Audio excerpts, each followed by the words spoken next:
Welcome back, Bulldogs. Right now we are watching as a couple of storms are moving out of our area. Over the last hour or so, we had quite a bit of storm activity up in Tishomingo County right next to Iuka, but over the last 30 minutes or so, it's looking like that storm is finally moving out of Tishomingo County and into Alabama. So if you live in Tishomingo, I think you're good to go within the next 20 minutes or so. If you are trying to leave work and just trying to avoid that rain, you should be good to go soon.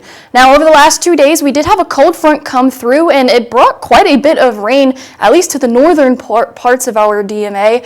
Looking at 3/4 of an inch out in Aberdeen and Houston, even Vernon reaching over an inch. Here in Starkville, we only got 0.38 inches. So not much was seen really south of Houston and Calhoun City, but everywhere else saw quite a bit of rain. It didn't really help much with our drought, unfortunately.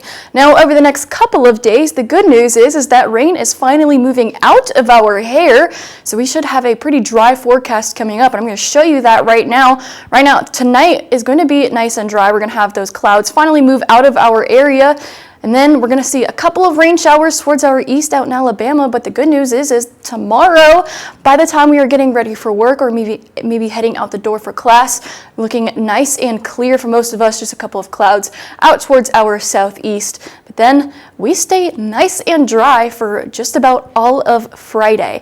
And this is good news for us because we definitely want to see that fall weather come back in store. And thankfully, we're definitely going to get that. Tomorrow morning, you might see a little bit of fog walking out the door, especially around 7 to 8 a.m. So just be wary of that as you are driving to class or work. But that fog should be gone by about 9 to 10 a.m. And then by noon, we're going to be nice and sunny for the most part, sitting in the upper 70s. And then by 5 p.m., sitting in the lower 80s as well. So definitely seeing that fall weather come back in store, which is great for us fall enthusiasts. I love fall, so this is really making me happy seeing these fall temperatures come back.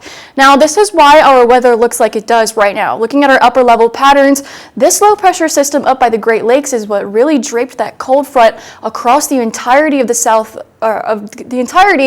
the U.S. That is eventually going to move south and then towards our east, and that cold front activity associated with it is going to practically dissipate and weaken. But what we're really watching is this high pressure system out in the Great Plains region, which is eventually going to move eastwards over towards us on Saturday and Sunday, and that is going to very much help suppress a lot of our storm activity and leave us with a very dry weekend. And now, speaking of the weekend, your game day forecast, the Bulldogs are going against the Tennessee Volunteers. It's going to be a beautiful game day.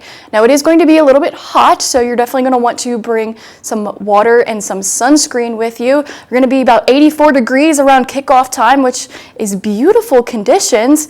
But of course, that stadium does get a little bit hot with all those people in it, so make sure you're drinking lots of water and taking breaks. By the time you're driving home, it's going to be about 79 degrees. So again, it's just going to be overall beautiful conditions for the entirety of that game day. And looking at our 7-day forecast, it's actually going to be beautiful conditions for the entirety of the next week or so. Looking at sunny conditions Saturday and Sunday, and then clouds return on Monday with some beautiful temperatures in the mid to upper 80s.